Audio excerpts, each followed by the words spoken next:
ఇప్పుడు మనం JNTU check post దగ్గర ఉన్నాము.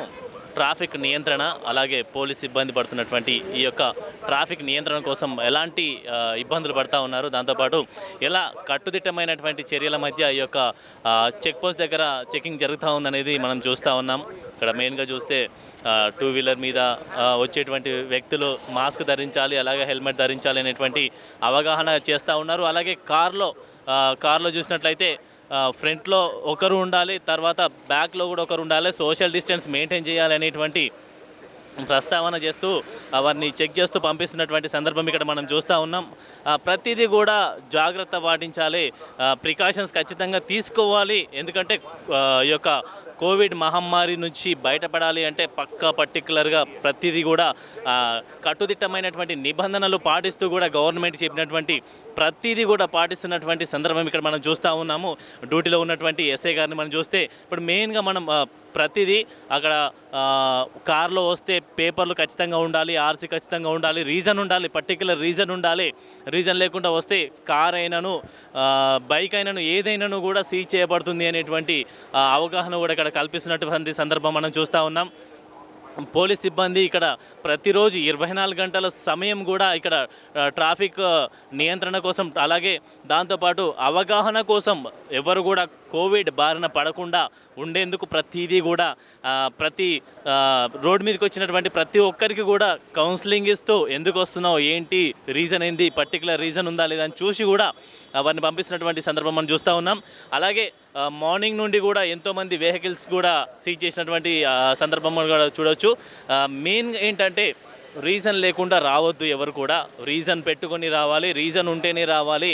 ఎందుకంటే గవర్నమెంట్ విధించినటువంటి నిబంధనలు కూడా పర్టికులర్ ప్రతి ఒక్కరు పాటించాలి అనేటువంటి ఆప్షన్ ఇక్కడ ప్రతిదీ కూడా చూడండి మనం చూస్తూ ఉన్నాం. ఇక్కడ బైక్ మీద వస్తే ఎవ్వరు వచ్చినా కూడా తగు జాగ్రత్తలు పాటించాలి, తగు జాగ్రత్తలు పాటిస్తూనే ఈ యొక్క డ్రైవింగ్ చేయాలి. దాంతోపాటు బయటికి రావద్దు అనేటువంటి నిబంధనలు ఉన్నా కూడా చాలామంది వెహికల్స్ మీద వస్తూ ఉన్నారు.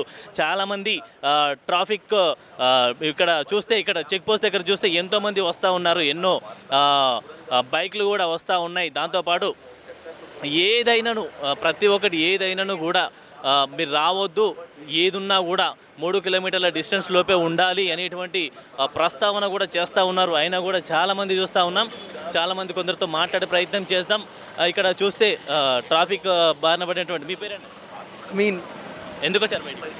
ఎందుకు వచ్చా కదా, నేను ఫుడ్ ఫ్యాక్టరీ నుంచి వస్తున్నా. ఫుడ్ ఫ్యాక్టరీ నుంచి బండి తీసుకుని నన్ను ఆపారు. అన్ని పర్మిషన్లు ఉన్నా ఆపి ఎక్కడికి వెళ్తున్నారు? ఇంటికి పోతున్నా నేను బండి ఇవ్వడానికి సార్ వాళ్ళకి. అంతే. అంటే తెలుసా ఇప్పుడు ఈ నిబంధనలు ఉన్నాయి, బయటికి రావద్దని తెలుసు కదా? అరే పర్మిషన్ వాళ్ళు ఇచ్చారండి. ఎమర్జెన్సీ ఫుడ్ ఫ్యాక్టరీ గురించి వచ్చా, ఎంఎస్ఆర్ ఫుడ్ ఫ్యాక్టరీ నుంచి. పర్మిషన్ తీసుకున్నారా? అవును పర్మిషన్ తీసుకున్నారు.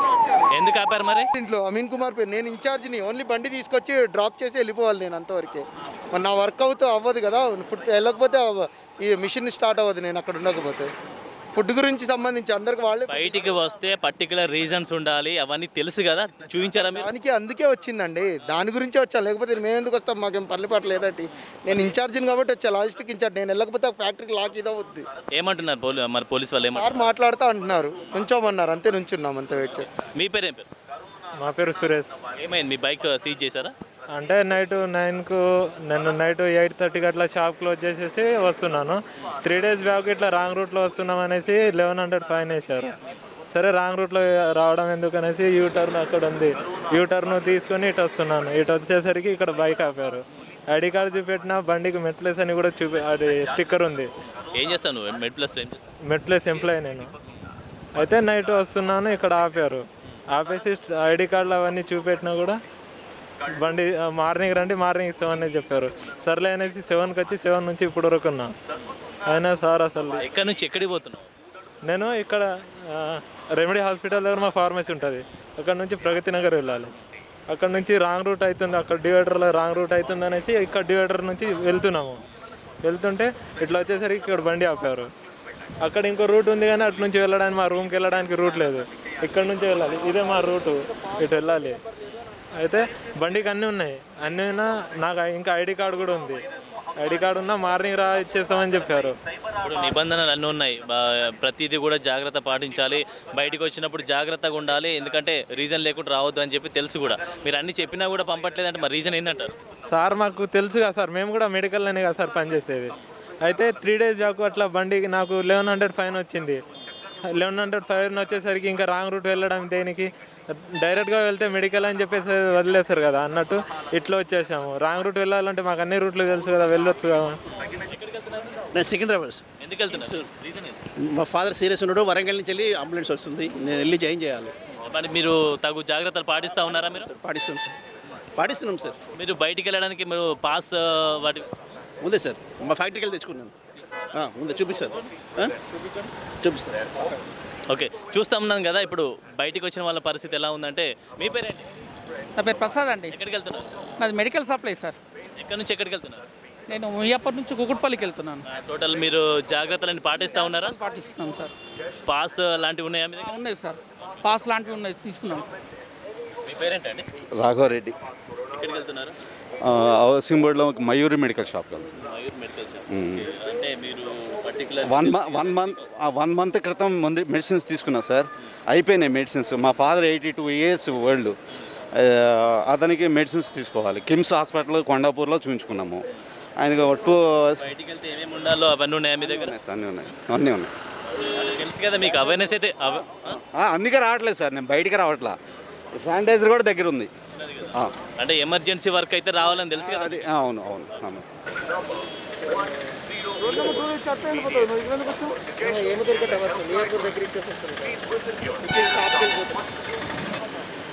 చిన్న మెడికల్ షాప్ కూడా ఇప్పుడు రిసీవ్ చేసుకుని టైం కూడా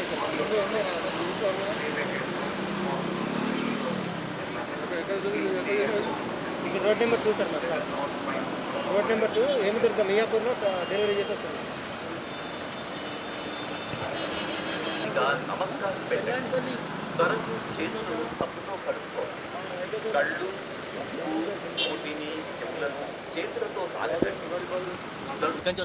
ఎక్సెల్ రబ్బర్ లిమిటెడ్.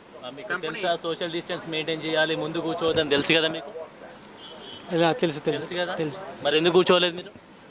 ఇక్కడే ఇంత అవేర్నెస్ క్రియేట్ చేసినా కూడా మీరు ముందే కూర్చొని సోషల్ డిస్టెన్స్ మెయింటైన్ చేయకుండా పోతే. నా దగ్గర మాస్కులు ఉన్నాయి. మాస్క్ సోషల్ డిస్టెన్స్ గురించి మాట్లాడుతున్నానండి, సోషల్ డిస్టెన్స్ గురించి మాట్లాడుతా ఉన్నాను. అవును, నేను ఎక్కింది ఇక్కడే, నేను దిగాల్సింది ఇక్కడే.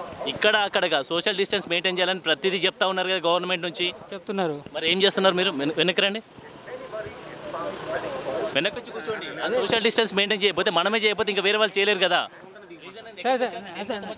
నేను ఆఫీస్కి వెళ్ళాను.